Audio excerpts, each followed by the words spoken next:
Gagawa ako ng AI na nakakaintindi ng parrot behavior. Oo, parrots. And though, wala akong parrot, pero legit project to. Matagal ko nang rini-research kung paano ko mabubuhay yung invention na to. Really?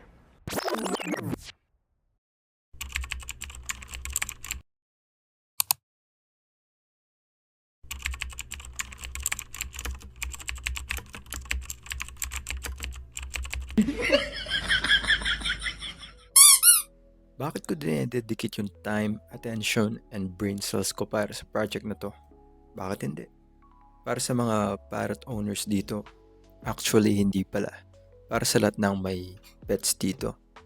You know na ang hirap i-predict kung kailan magkakaproblema ang mga pets natin. Kasi di naman yan nakakapagsalita. Di naman kayang sabihin sa'yo niyan na masakit ang tiyan niya or kung may trangkaso siya. Kailangan naman panoorin natin sila 24/7, di ba? Para lang malaman kung humihina sila o nawawala ng appetite o kung nakakatulog ba sila ng maayos. Ito exactly yung point. What if may nagbabantay sa kanila 24/7? Yun yung reason kung bakit pinopursue ko tong project na to para merong magbantay sa mga parrots 24/7. Imagine kung may nagbabantay sa'yo ng 24/7. Nire-record kung gumagalaw ka ba, kumakain ka ba, natutulog ka ba ng maayos. Medyo nakakatakot, di ba? Buti na lang walang ganto para sa mga tao. Wait a minute. Anyways, in short, ang project na to is a wellness tracker para sa mga parrots na mag-a-alert sa atin kapag merong kakaibang nangyayari sa behavior ng mga parrots. Paano ba gagawin to? Parang ang complicated naman.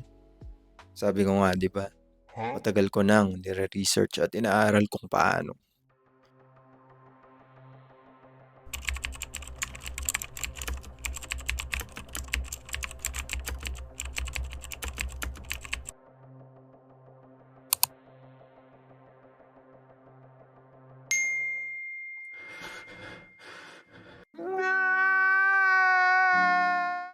Pero seryoso, gagamit ako ng iba't ibang computer vision models tulad ng YOLO model na i-detect nito kung saan yung parrot sa image or video.